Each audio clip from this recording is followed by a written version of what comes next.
Assalamu alaikum wa rahmatullahi wa barakatuh. So I was asked to speak about the coup in relation to civil society and what it means for the future of civil society. So I would like to say a few words about that. First of all, let me just say that when the coup, when the attempted coup took place, I think it was at night in Turkey, and we were sleeping at that time. I was in Singapore at that time. So when we woke up in the morning, there was already news about the coup, and in fact there was already news that it was not successful. And my initial reaction when I heard the news was that, well, democracy and civil society did not succeed, as had been the case in the past. Turkey went through various coups, and this time there had been a more serious experiment with democracy, but that has also failed. That was my first reaction. But then, as the news came out, it became apparent that the failure of the coup was actually a result of the impact of civil society. That it was not only government forces that thwarted the coup, but also the role of ordinary citizens. So the question really is, what does that mean for the future of civil society, or for the continuation, or for the further growth of civil society, which has already shown its role in terms of thwarting or preventing the coup. So I'd like to make a few remarks on that, but in the larger context of the Muslim world. Now, before I continue, let me just say that I think when we talk about civil society, we're talking about that sphere of society that lies between the state, the public sphere of the realm of the state on the one hand, and the private realm of the family on the other hand. So civil society is that area where the interests of various groups in society, various classes, can be expressed and can be asserted. I think that's how we are understanding civil society. So it's related, of course, to democracy. It's an arena in which various groups and classes can express their interests and even assert their interests. Now, the difference between the Muslim world and Europe and the West is that in the West, civil society emerged at a time when capitalism was developing, and it was, in the first place, the arena where the capitalist class, the so-called bourgeoisie, could express its interests in terms of individual rights and private property. This is the beginning of civil society. But as time went by, the area of civil society expanded to include other classes and other groups, not just the bourgeoisie, not just the capital-owning class. Expression and assertion of rights was extended to the working class and to various other groups and interest groups within society. But the basis of the strength of civil society in Europe and later on in America had to do with the presence of a strong capital-owning class that was really the main basis of the strength of civil society and of democratic institutions. Democracy was something invented and supported and pushed for by the bourgeoisie as they went against the feudal aristocracies throughout Europe.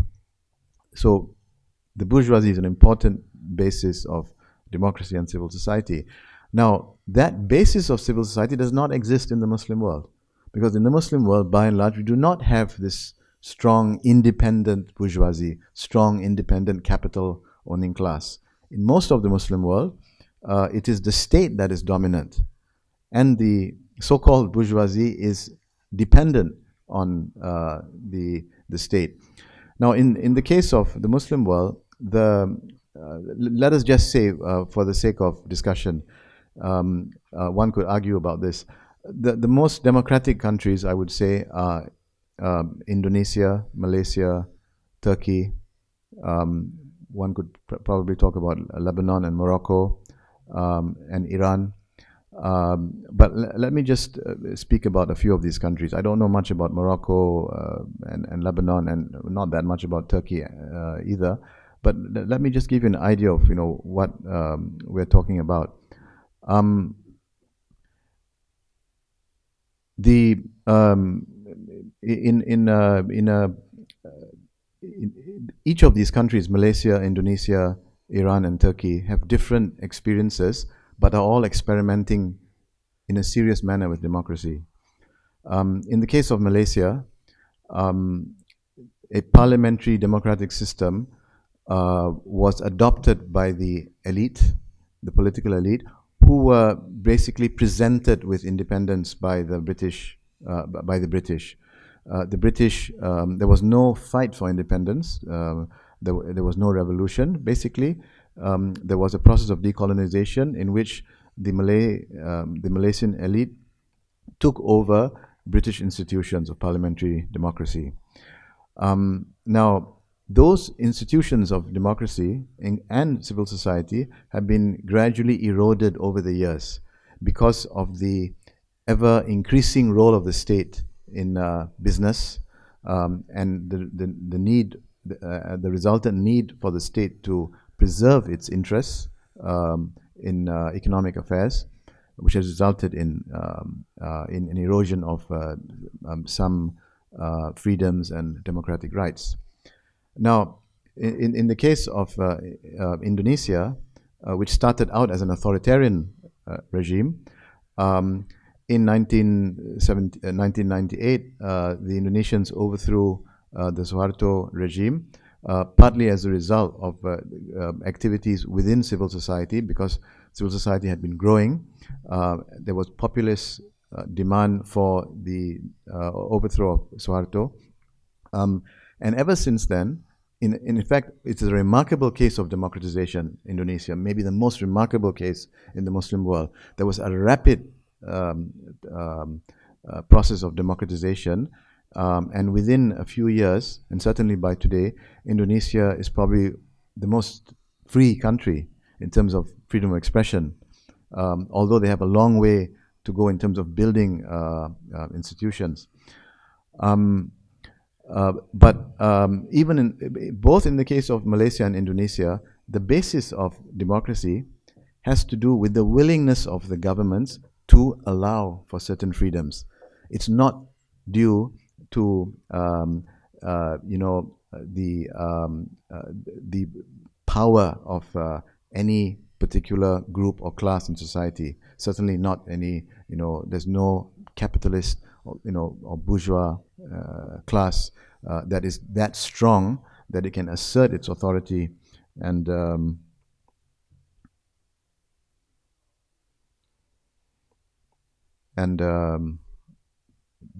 help to maintain a civil society. Now, in the case of Turkey and Iran, there are interesting differences. Iran, of course, has been experimenting with democracy, having years and years of political contestation and checks and balances in the system.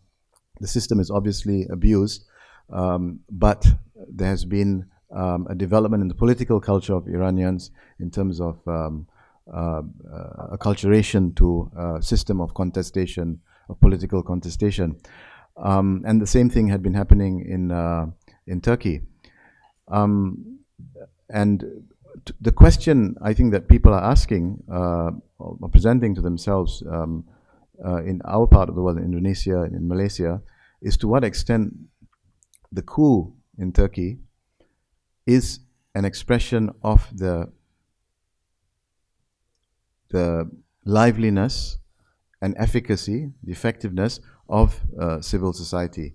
In other words, what is the extent to which it is the failure of the coup is an expression, an indication of the power of the state, as opposed to it being a reflection of the power of civil society. Now, obviously, we can't answer the question today. This is something that we can perhaps understand better in the future. Will we see civil society developing in a more assertive manner in the future because of their role in thwarting or preventing the coup?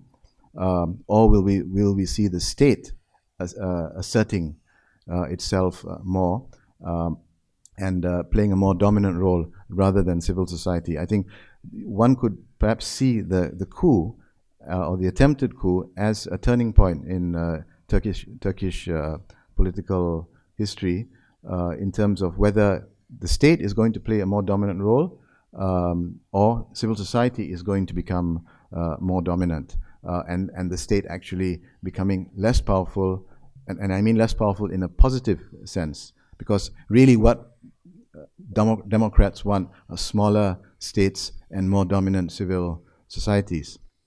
Now, when the events took place and arrests were happening and purging took place, of course, one of the issues was to what extent the whole process itself was democratic.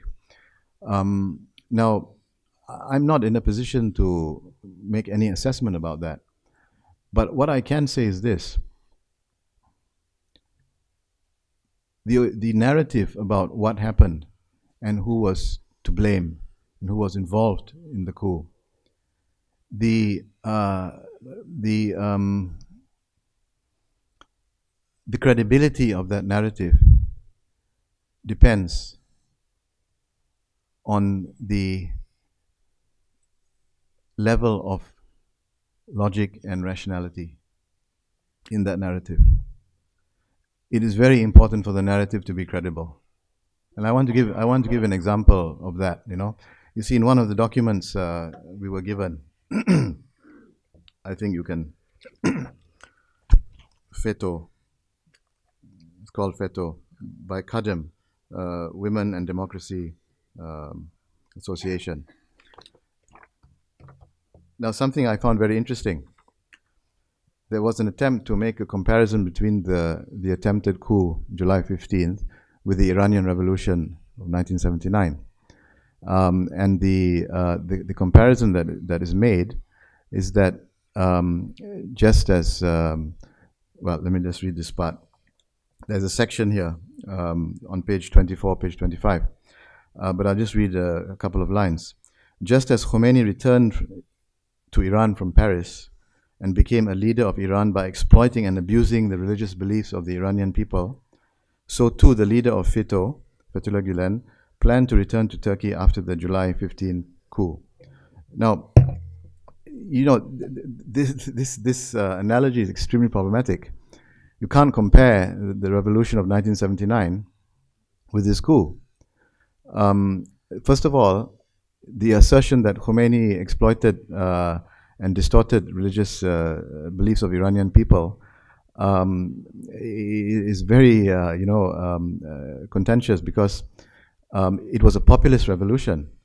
You can't compare it with the coup in Turkey, where the coup was not an outcome of the desire of the Turkish people, but the movement against the Shah. Especially, we're talking about the revolution and the immediate couple of years following the revolution was a populist revolution.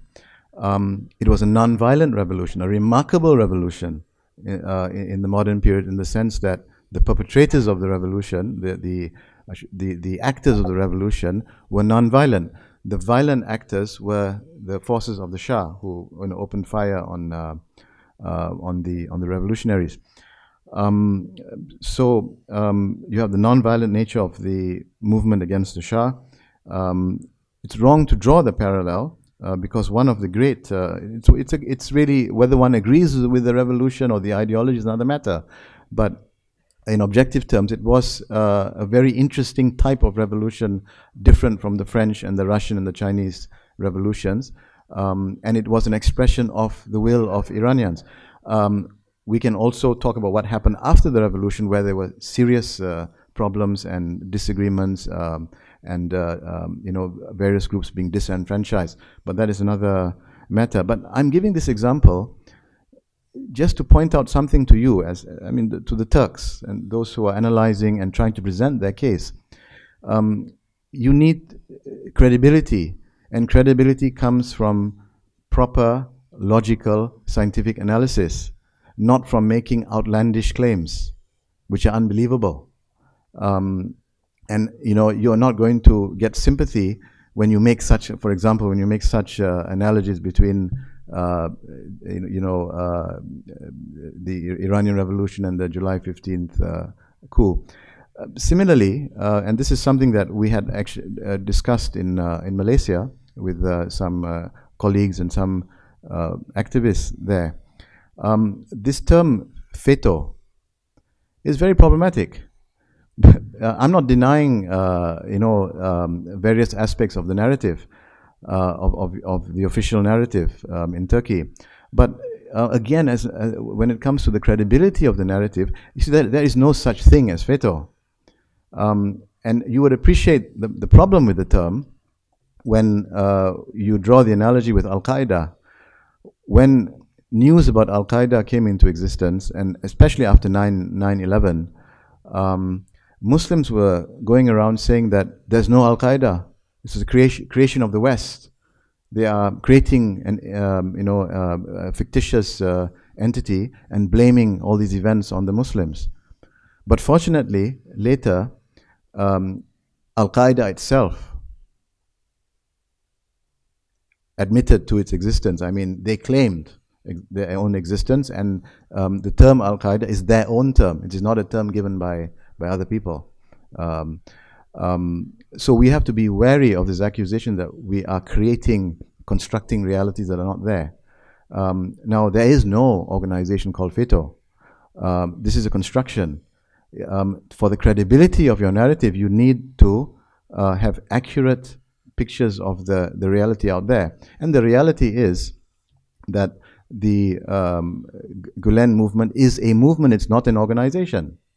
This is the fact. Now, this doesn't detract from and the question of what they did, if they did, when they did, who was involved is another matter. But it is a vast network of various organizations, schools, businesses, and so on and so forth.